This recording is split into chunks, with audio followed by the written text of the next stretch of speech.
Hai, hello, selamat pagi kepada semua viewer di dalam The Twins TV. Okey, so selamat hari Jumaat. Hari ini hari yang indah di Sabah. Hari yang cerah dan tidak hujan. Okey. So hari ini saya mau kongsi satu benda yang saya baru baca. Okey, saya baru baca daripada mykmu.net. Tapi sebelum itu pernah juga kita dengar diwar-warkan tapi dinafikan, akhirnya dinafikan oleh Azmin Ali dan juga Saifuddin, yaitu kononnya penubuhan satu parti baru yang diberi nama Parti Keadilan Negara, dan juga kemudian dinafikan juga oleh ROS bahwa mereka tidak menerima sebarang permohonan daripada Azmin Ali untuk membentuk parti ini. Tetapi apa yang saya mau baca ini memang panas, dan memang panaslah, sebab macam betul, belum tahu betul atau tidak, tapi saya dapat daripada mykmu.net. Laman seseorang ini bagus. Saya tidak tahu ini pro kerajaan kah, pro entah apalah pronya. Tapi saya suka dengan laman web ini. Kamu boleh masuk mykmu.net. Okey. Tajuk dia Dr. M cadang tubuh parti baru. Okey, ni boleh tengok kan? Dr. M cadang tubuh parti baru, janji lumayan. Okey. Dr. M cadang tubuh parti baru, janji lumayan. 12 Jun 2020. Lama sudah tapi baru nampak ini hari. Okey, so rupanya betul kan ini? Bekas Perdana Menteri Dr. Mahathir bercadang untuk menubuhkan sebuah parti politik baru yang menjanjikan pendapatan lumayan kepada ahli. Kata tulisan ini. Nama parti ini ialah Parti AAD atau Parti Apa Aku Dapat, katanya di blog hari ini. Okey, sampai di sini aku pause dulu. Kenapa saya pause dulu? Kalau kita baca ini nampaknya seolah-olah menyindir saja.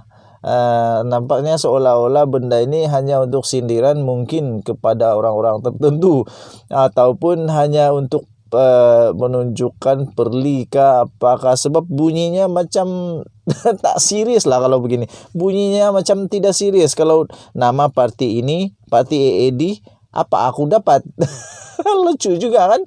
Okey, saya teruskan. Mahathir yang keahliannya dalam PPBM terhenti kerana mengingkari parti dengan menyertai blok Pelang Pembangkang di Dewan Rakyat, berkata tujuan parti baru itu untuk memperkaya orang Melayu yang belum dapat. Oi, memang hampir salah benda ini sebenarnya untuk membidas, memperli, mengejek apa lagi ya. Mungkinlah, saya pun tidak tahu, tapi bunyinya macam begitu. Okey. Dan seterusnya, siapa yang belum dapat boleh buat permohonan untuk jadi ahli atau presiden, timbalan presiden, naib presiden dan lain-lain. Wah, ini baguslah. Baru mendaftar boleh pula memohon untuk jadi presiden, timbalan presiden, naib presiden dan lain-lain. Aduh, yuran tidak perlu, tambahnya. Mahathir turut mendedahkan cara parti baru itu memperkaya ahlinya, yaitu dengan melantik mereka sebagai pegawai di badan-badan yang akan ditubuhkan. Oh, panas. Ini pedas, panas, hangat, hangit, hungut, tungut, pangut. Anda tahulah. Okey, dan seterusnya, khusus untuk memenuhi hasrat memberi pendapatan yang lumayan kepada mereka yang belum dapat dan yang ingin dapat banyak lagi. Beliau sempat menarik perhatian kepada PPBM, mengatakan parti itu sudah berpecah dua. Sebab itu saya ingin tubuh satu lagi parti politik baru, kata Mahathir dalam blog tersebut, kata mykmu.my. Mahathir menggalas jawatan pengerusi sebelum keahliannya dihentikan bersama anaknya Mukhlis Sadiq dan juga Amiruddin dan juga Masli Malik. Okey, so tapi kalau betul-betul Dr. Mahathir Mohamad mau buat parti, bagus juga sebenarnya. Sebab saya lihat baru semalam keluar lagi satu artikel berita yang baru saya upload sebentar tadi, yaitu Mahkamah menolak injuksi untuk permohonan Mahathir untuk menyaman Muhyiddin. So ini pasti berpanjangan. Jadi Saya pun tidak tahu mana satu yang lebih senang, untuk mau masuk PPBM balik ataupun mau tubuh parti baru. Oke, tapi memanglah mungkin Mahathir mau menunjukkan sesuatu, mungkin dia mau menegakkan keadilan, mungkin dia mau menunjukkan, membuktikan bahwa dirinya sebenarnya tidak bersalah. Oleh itu mungkin juga dia mau untuk mengambil haknya yang sepatutnya dirasakannya sebagai hak di dalam parti Bersatu. Tapi itu hanya mungkin, kita tidak tahu apa di pikiran Tun Dr. Mahathir Mohamad, sebab Mahathir ini bukannya macam orang biasa. Dia ini bijak, sudah dua kali jadi Perdana Menteri dan 1 kali Perdana Menteri interim. So dia ini bukan main-main, mesti ada dia punya pikiran yang jauh lebih baik daripada manusia yang macam saya ini, orang biasa-biasa, orang kampung, menalu gata, menuri gata, mengurik tanah lubang untuk tanam sawit lah. Oke, so begitulah berita pada hari ini. Betulkah? Apa pendapat kamu? Oke, so seterusnya masih lagi berpusing-pusing. Orang cakap saya ini cakap berpusing-pusing. Tidak juga.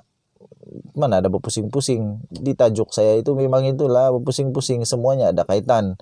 Semua yang saya cakap itu sebenarnya ada kaitan. Tapi hanya orang mereka yang berfikiran terbuka dan berfikiran mau berfikir sahaja yang boleh fikir, boleh tangkap apa yang saya coba sampaikan.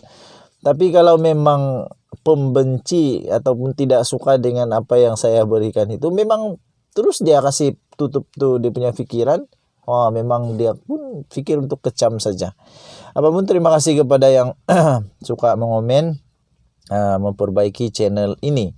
Oke, so ada juga kebaikan sebenarnya untuk Tun Dr. Mahathir Mohamad membuat, sebab banyak sangatlah sekarang ini masih lagi berpusing-pusing di dalam proses menentukan siapa Perdana Menteri, siapa timbalan Perdana Menteri. So mungkin lebih baik, mungkin saja, saya tidak pasti, setiap orang ada pendapat masing-masing. Mungkin lebih baik saja kalau Tun Dr. Mahathir Mohamad buat parti baru. Apa pendapat kamu? Oke. So tapi kalau dia buat parti baru, ada banyak dia punya kontra lah. Ada banyak dia punya kesan. Kesan paling utama pastinya ialah orang Melayu makin berpecah.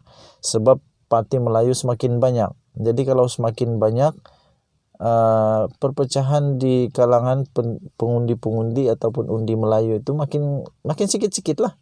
Makin banyak parti Melayu, makin berpecah lah partinya. Jadi makin susah untuk melawan parti-parti yang bukan parti Melayu. Oke, so setakat ini di Malaysia berapa sudah parti Melayu? Bersatu parti Melayu, PAS parti Melayu, UMNO pastinya parti Melayu, dan apa lagi, Amanah pun mungkin parti Melayu, saya pun kurang pasti. Jadi makin banyak parti Melayu, makin susah lah mungkin. So perkembangan politik di Sabah pula pastinya masih lagi kita menunggu apa yang terjadi. Walaupun banyak desas-desus politik, angin tiup nih beginilah, ada ramai yang mau keluar lah. Hari itu ada dapat pula saya WhatsApp lagi bilang kata ada beberapa orang lagi akan buat kenyataan media di Magelang. Syukur karena saya tidak terikut-ikut dengan keadaan waktu itu, tidak saya keluarkan berita tersebut. Kalau keluar nanti jadi sebar pula berita palsu. Akhirnya sampai sekarang tidak pula kenyataan di Magelang. Jadi semuanya kebanyakannya hanya satu spekulasi, hanya satu yang kita tidak pasti. Oke, so itu saja perkongsian saya untuk video saya hari ini yang ada muka yang kurang menarik gini. Tapi yang cantik baju. Oke, baju ala-ala Sabah dan Sarawak. Oke. So cantik betul. Tapi bagi kamu yang suka dengan channel ini, terima kasih. Nanti saya akan bawa kamu ke tempat-tempat yang menarik yang ada di Sabah, terutamanya di di daerah Pitas. Ada satu tempat yang saya akan bawa kamu. Cantik tempatnya, memang paling cantik. One of the most beautiful punya spot di Sabah mungkin. Nama dia Piniapat Hill memang terkenal, orang Brunei, orang Semenanjung, orang Sabah Sarawak, semua ada, ramai sudah yang datang tempat tuh. Tempatnya simple saja, tapi memang natural wonder. Okay, so saya akan bawa kamu sana. Piniapat Hill memang sangat cantik. Okay, so ada orang pula komen di dalam komen kata macam mana nak hubungi saya. Tak payah hubungi saya pun tidak mau kamu hubungi saya, tak minat. Okay, apapun tujuan untuk kamu hubungi saya tak minat. So kamu yang pasti kamu dengar saja, kamu tengok sajalah video. Nak hubungi saya tak perlu. Okay, so kita jumpa lagi. Selamat pagi Malaysia, selamat hari Jumaat. Bye.